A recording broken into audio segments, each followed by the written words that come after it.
사람이 고난을 당하면 철학자가 된다 하는 말이 있습니다. 욥의 많은 글과 말이 놀라운 지혜를 품고 있는 것은 그가 사람이 당하기에는 너무나 아픈 고난 중에서 인생을 돌아보고 아픔 중 행한 깊은 묵상에서 나온 것이라고 짐작할 수 있습니다. 욥은 자기 인생을 깊이 돌아봤을 것입니다. 내가 어쩌자고 태어났고 어쩌다가 내 자식을 잃고 내 재산을 잃고 내 종들도 잃고 내 건강도 잃었는가? 도대체 이게 나에게 왜 이런 일이 일어났는가 하면서 몇 날 몇 밤을 잠을 이루지 못했을 것입니다. 사람이 잘 될 때는 앞만 보게 됩니다. 그런데 넘어지면 옆도 보게 되고 뒤도 보게 되고 왜 넘어졌는지 어디에 걸렸는지 아래도 쳐다보게 됩니다. 욥이 고난 중에 자기 인생을 돌아봅니다. 그 결과 25절을 깨닫습니다. 한번 읽어볼까요? 25절입니다. 시작. 나의 날이 경주자보다 빨리 사라져 버리니 복을 볼 수 없구나 그랬습니다. 뭐보다 빠르다고요? 경주자보다 빠르답니다. 빨리 사라져 버린다는 거예요. 26절에는 지나가는 것이 빠른 배와 같고 먹이에 날아내리는 독수리와 같다. 먹이에 날아내리는 독수리는요, 정말로 쏜살 같습니다. 그 빠른 쥐가 피할 수도 없을 정도로 엄청난 속도로 날아내립니다. 세월이 그렇게 빠르다는 말입니다. 번개 같다는 말입니다.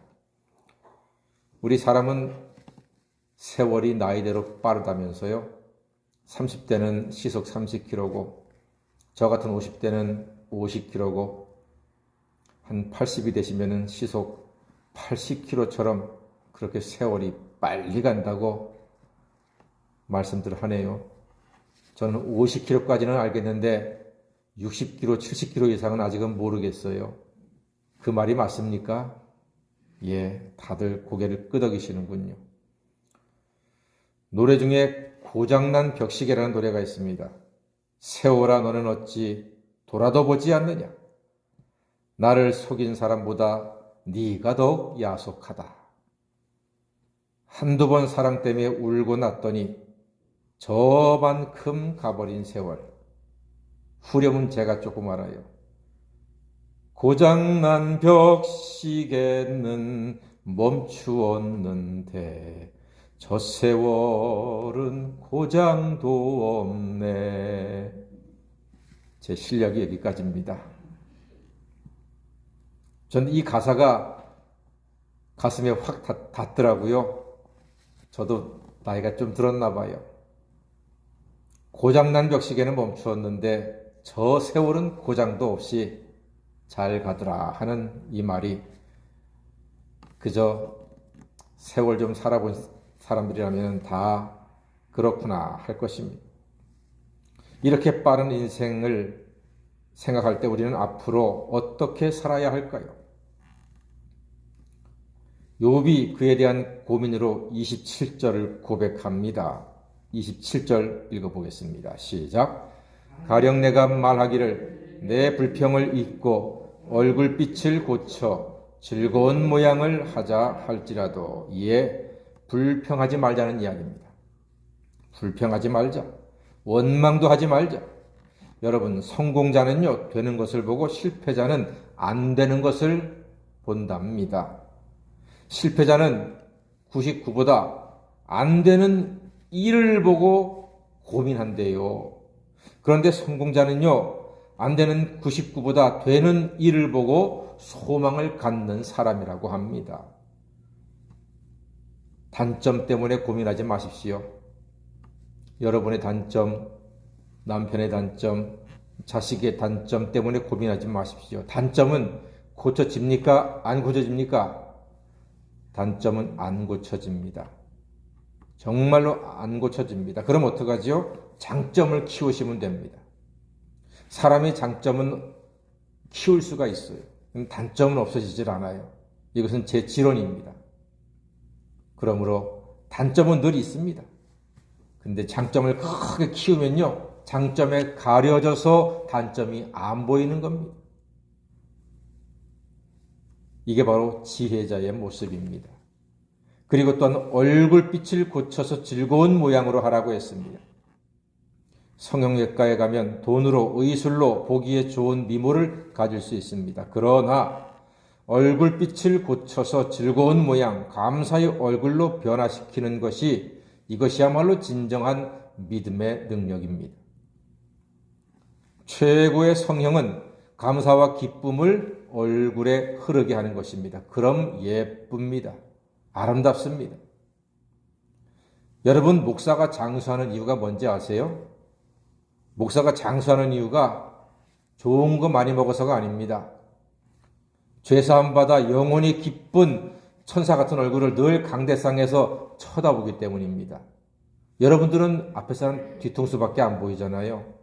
근데 저는 은혜 받은 여러분의 얼굴을 직접 보거든요. 마스크에도 다 보입니다. 그러니까 이 은혜로운 얼굴을 늘 보니까 목사는요, 마음이 기쁜 거예요. 그러니까 장수할 수밖에 없습니다. 장수하고 싶으세요? 억울하세요? 그럼 목사 되세요. 그게 목사의 특권입니다, 여러분. 하지만 이것도 항상 만만히 얻지는 못합니다. 왜냐하면 28절 때문입니다. 도대체 뭐가 문제일까요? 28절입니다. 시작. 내 모든 고통을 두려워하오니 주께서 나를 죄 없다고 여기지 않으실 줄을 아나이다. 뭐가 문제입니까? 죄가 문제입니다. 죄가 문제예요. 죄에 눌리면 자유가 없습니다. 평안도 없습니다. 감사도 없습니다. 기쁨도 없습니다. 죄는 인생을 파괴합니다. 그래서 하나님의 아들 예수가 세상에 사람으로 오셔서 십자가에 죽으시고 우리의 죄를 단번에 영원히 다 씻어주신 줄 믿습니다. 예수님의 십자가로 죄의 문제는 깨끗이 정리가 되었습니다. 로마서 5장 8절에 우리가 아직 죄인 되었을 때에 그리스도께서 우리를 위하여 죽으심으로 하나님께서 우리에게 대한 자기의 사랑을 확증하신 줄 믿습니다. 로마서 6장 6절에 우리가 알거니와 우리의 옛사람이 예수와 함께 십자가에 못 박힌 것은 죄의 몸이 죽어 다시는 우리가 죄에게 종노릇하지 않게 된 줄로 믿습니다. 그래서 로마서 8장 1절 2절에서 고백합니다. 그러므로 이제 그리스도 예수 안에 있는 자에게는 결코 정죄함이 없나니 이는 그리스도 예수 안에 있는 생명의 성령의 법이 죄와 사망의 법에서 우리를 영원토록 해방하여 주신 줄 믿습니다. 이런 사람은 고백할 수 있습니다. 고린도후서 5장 17절 그런즉 누구든지 그리스도 안에 있으면 새로운 피조물이라 이전 것은 지나갔으니 보라 새 것이 된 줄로 믿습니다. 여러분은 다 새 것이 되었습니다. 새로운 인생이 되었습니다. 번개같이 빠른 인생에서 우리가 붙잡고 의지할 것은 영원한 예수님의 십자가뿐입니다.